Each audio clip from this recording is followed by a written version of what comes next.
Communication plays a vital role in our everyday living. Even though you're not saying a word, though you're not sending a message, through texting, mailing, or talking, you're still doing communication.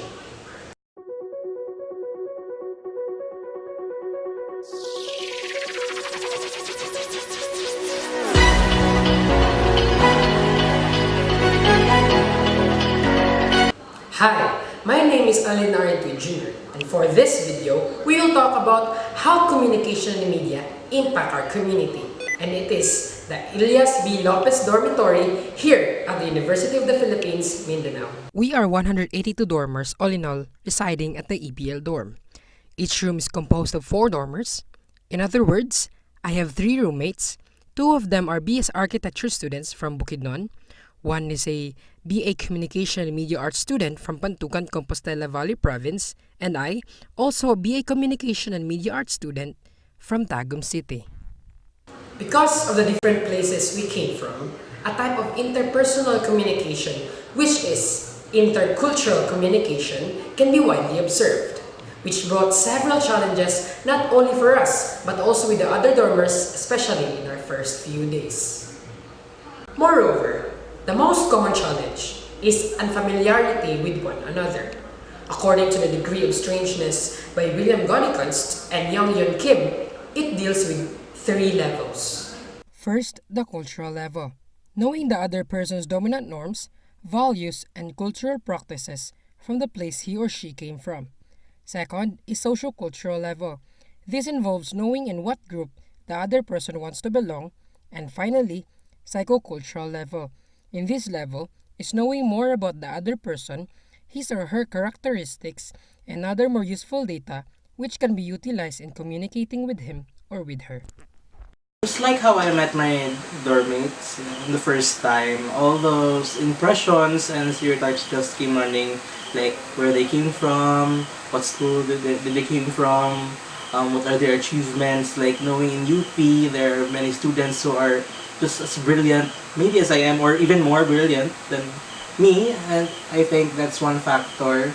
And especially for me, and siguro maybe of all those K-12 students as well, of a squad of 6 years from high school, I think it's a very hard transition for me to explore another world of strangers. And so it's a learning curve for me, but I learned. Language barrier.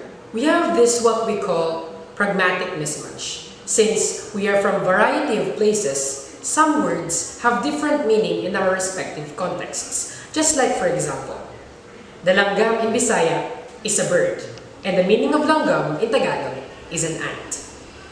However, in the larger scale, this is not the only case in our community. In a place where most residents are immersed to high technological stuffs, I have observed several alarming but helpful behaviors at the same time.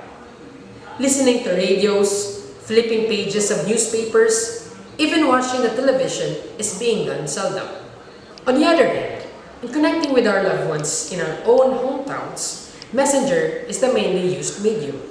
In communicating to large number of people, such as our class, Facebook pages are considered the solution. In scanning reading materials and other more tools for studying, educational websites are being utilized. Since most of the members of the community is relying on the internet, subliminal effect is very effective. As I have observed, the behavior and aesthetical standards of the people in the community is changing drastically. And this is because of the fast changes in the trends in the internet or the new media. In this sense, new media has undeniably made our lives in the community easier, but it has also led to the usage of the traditional media and other more levels of communication to be lesser.